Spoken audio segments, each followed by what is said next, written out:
మనకు తెలంగాణకు 37%, ఆంధ్రాకు 63%, కృష్ణా వాటర్ పంపకాలు జరగాలని ఒప్పందం అయింది.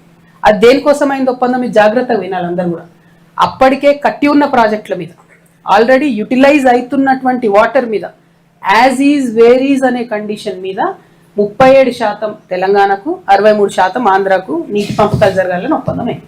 తర్వాత హరీష్ రావు గారే ఇరిగేషన్ మంత్రి, మరి ఆయన అప్పుడు కాళేశ్వరరావు అని పిలిపించుకున్నాడు. ఆయనకు నీళ్ళ గురించి నాకే మొత్తం తెలుసు అని చెప్తాడు కాబట్టి దాన్ని ఏం చేసిండు హరీష్ రావు గారు 2016లో 3% కృష్ణానదిలో నీళ్లు తగ్గిస్తూ 34% తెలంగాణకు, 66% ఆంధ్రాకు అని చెప్పి ఒప్పందం మీద సంతకం పెట్టి, అది కరెక్టా కాదా హరీష్ రావు గారు? మీరు జవాబు చెప్పాలి. నా విఘ్నతకే వదిలేస్తున్నాం అంటే మాత్రం తెలంగాణ ప్రజలు కూడా వారి విఘ్నతను ప్రదర్శిస్తారు. అట్లా కాదు, ఇది కరెక్టా కాదా? ఇది ప్రజెంటేషన్లో మీరు ఆన్సర్ చెప్పి ప్రజెంటేషన్ ఇచ్చుకోండి. రెండవది, అసలు జూరాల సోర్స్ పాయింట్ తీసి మీరు శ్రీశైలంకి ఎందుకు మార్చారు? మార్చడానికి కలిగినటువంటి సాంకేతిక కారణం ఏంది? ఆనాడు కేసీఆర్ గారు కూడా ప్రజెంటేషన్ ఇచ్చినప్పుడు పాకాల జూరాల ఒక లింక్ పెడతామని ఇంకోటి చాలా చెప్పారు. అవన్నీ జరగలేదు. 100 అనుకుంటాం, 100 కావు. పాలిటిక్స్లో అయినా, ప్రభుత్వంలో అయినా, ఇంట్లో అయినా, అది మాకు కూడా తెలుసు. కానీ అల్టిమేట్గా ఇప్పుడు జరిగింది ఏంది? జూరాల నుండి శ్రీశైలంకి సోర్స్ పాయింట్ మారింది. ఎందుకోసం మారింది? నేను అలిగేషన్ చేస్తా ఉన్నా, కేవలం హరీష్ రావు గారి ధనదాహం కోసం మారింది. ఎక్కడైతే స్టార్టింగ్లో ఎల్లూరు అనేటటువంటి పంప్ హౌస్ ఉంటుందో ఆ pump house open pump house ఉండే, దాన్ని నేను అండర్ గ్రౌండ్ పంప్ హౌస్ చేయడంతో 1400 కోట్లకు ఎస్టిమేట్ పెరిగింది. దాంతో నష్టం ఏమైంది? ఆ పంప్ హౌస్ కింద ఉంటుంది, దాంట్లో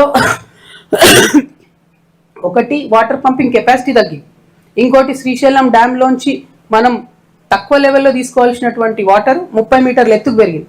అంటే నిండు ట్రైన్ తప్ప తీసుకోవడానికి ఉండదు, కింద లెవెల్లో తీసుకోవడానికి లేదు. అట్లా నష్టం. ఇంకోటి పంపింగ్ కెపాసిటీ నష్టం. మూడవది అండర్ గ్రౌండ్ చేయడంతో అది వచ్చి కల్వకుర్తిలో ఉన్నటువంటి మోటార్లను కొడితే కల్వకుర్తి లిఫ్ట్ ఇరిగేషన్ ఇప్పటికి కూడా కేవలం 3 మోటార్లతోనే పనిచేస్తుంది. ఈ మొత్తం 10 ఏళ్లలో, తెలంగాణ వచ్చిన 10 ఏళ్లలో 3 మోటార్లతోనే కల్వకుర్తి పనిచేస్తే ఇరిగేషన్ మంత్రిగా ఆయన 5 ఏళ్ళు ఉంటే రిపేర్ కూడా ఏపీలో ఇప్పటి వరకు.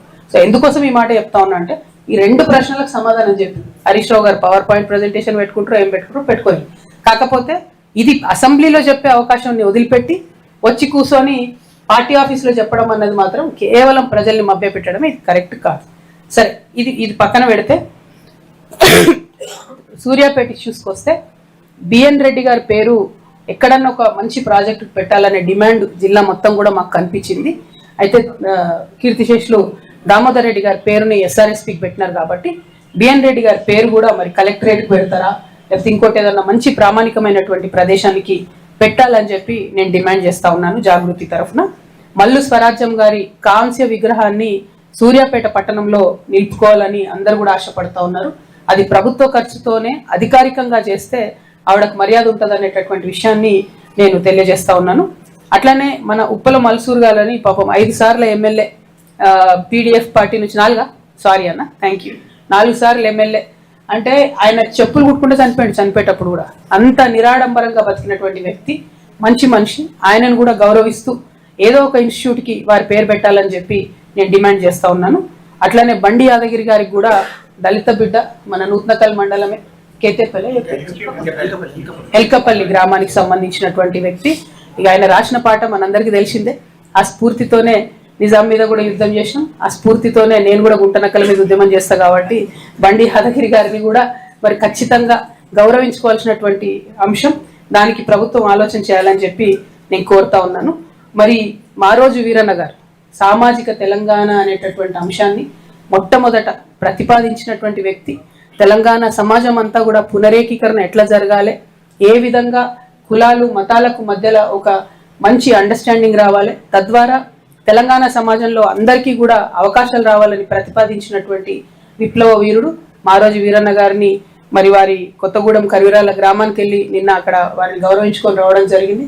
వారి స్ఫూర్తితో తెలంగాణ జాగృతి ఉద్యమం చేస్తుందని కూడా ఈ సందర్భంగా తెలియజేస్తూ మరి వారిని గుర్తు చేసుకుంటున్నాం కాబట్టి నిజంగా ఒక్కొక్కటి జరుగుతున్న పరిణామాలు, మావోయిస్టులను లొంగ తీసుకుంటున్నటువంటి తీరు చూస్తే తెలంగాణ యావత్ సమాజం కూడా బాధపడుతున్నది. నేను మావోయిస్ట్ అన్నదమ్ములందరికీ కూడా పిలుపునిస్తా ఉన్నా, మనకిప్పుడు అడవులలో ఉండి గన్నులు పట్టుకొని ఉద్యమం చేసేటటువంటి పరిస్థితి లేదు. చాలా కర్కశమైనటువంటి కేంద్ర ప్రభుత్వం ఉంది కాబట్టి తెలంగాణ సమాజానికి మీ అవసరం ఎంతో ఉంది. మీరు రాజకీయబద్ధంగా కొత్త సంస్థలు వస్తున్నాయి, అనేక మంది వస్తూ ఉన్నారు.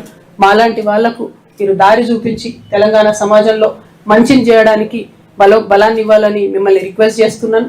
రాజకీయ ప్రక్రియలో భాగమై తెలంగాణ సమాజాన్ని ముందుకు తీసుకెళ్లడంలో భాగస్వామ్యం పాటించాలని చెప్పి కూడా మిమ్మల్ని నేను రిక్వెస్ట్ చేస్తా ఉన్నాను. అదేవిధంగా మీ అందరికీ తెలుసు, నిన్న సూర్యాపేట జిల్లా, క్షమించాలి రోజు తిరుగుతురుగా జ్వరం ఉంది, అందుకే కొంచెం డిస్టర్బెన్స్ వస్తుంది. ఇక్కడ పెట్టండి అన్న ప్లీజ్. తుంగతుర్తిలో ఎంటర్ అయినాం నిన్న సూర్యాపేట జిల్లాకు. మేము తుంగతుర్తిలో ఫస్ట్ అరవపల్లి మండల హెడ్ క్వార్టర్ పోయి అక్కడ కస్తూర్బా చూసినాం. అది అప్పుడెప్పుడో 10 ఏళ్ల కింద మరి నరసింహులు గారు ఎమ్మెల్యే ఉన్నారు, ఎవరు ఉన్నారు అప్పుడు కట్టిరట. ఘోరంగా ఉంది అది, చెరువు మధ్యలో కట్టిరు లిటరలీ. ఎవ్రీ రైనీ సీజన్ ప్రతి వర్షకాలం మునిగిపోతుంది అది. దాన్ని మరి 10 ఏళ్ళు బీఆర్ఎస్ 2 ఏళ్ళు కాంగ్రెస్ లో పట్టించుకోలేదు. ఆడపిల్లలే కదా అని అలుసుగా తీసుకోకండి, ఆడపిల్లలతో పెట్టుకుంటే చరిత్రలు మారిపోయేటటువంటి పరిస్థితి ఉంటుంది. కాబట్టి కస్తూర్బా కాలేజ్ని ఇమీడియట్గా దాన్ని రీలొకేట్ చేస్తారా, దాని చుట్టూ ప్రొటెక్షన్ వాల్ కడతారా, ఏం చేస్తారో దయచేసి ప్రయత్నం చేయండి. ఎందుకంటే మొత్తం సంవత్సరం అంతా దోమలు, ప్రతిరోజు కోతుల దాడులు. నేను పోయే వరకు ఏఎన్ఎం ఉంది, ఆమె చెప్తుంది ఎవ్రీ డే 2 నుంచి 3 ఇన్సిడెంట్స్ అయితే కోతుల దాడులు అయితే పిల్లలను కలుస్తుంటాయి. నేను తీసుకుపోయి హాస్పిటల్లో కట్టేయించుకొని వస్తా అని చెప్తుంది. అసలు ఎటువంటి ప్రొటెక్షన్ లేదు అక్కడ. దయచేసి ప్రభుత్వం ఈ విషయంలో సీరియస్గా తీసుకోవాలని నేను రిక్వెస్ట్ చేస్తా ఉన్నా. ముఖ్యంగా జిల్లా కలెక్టర్ గారిని డిమాండ్ చేస్తా ఉన్నా నేను. మీరు కూడా పోయి చూసి వచ్చిరట, దయచేసి దాని మీద సత్వరమే చర్యలు తీసుకోవాలని డిమాండ్ చేస్తా ఉన్నాను. ఆ తర్వాత ఎస్ఆర్ఎస్పి కాలువ దగ్గరికి పోయి చూసినాం మేము. తెలంగాణ వ్యాప్తంగా కూడా మొన్న మహబూబ్నగర్ జిల్లా, ఇంకా ఎక్కడ ఏ జిల్లాకు పోయినా కూడా తెలంగాణ వ్యాప్తంగా పరిస్థితి ఏంటంటే, అంతకుముందు మనకు ఉమ్మడి ఆంధ్రప్రదేశ్లో ఉన్నప్పుడు ఏదైతే ఈ జలయజ్ఞంలో ప్రతిపాదించినప్పుడు తెలంగాణలో అన్లైన్డ్ కెనాల్స్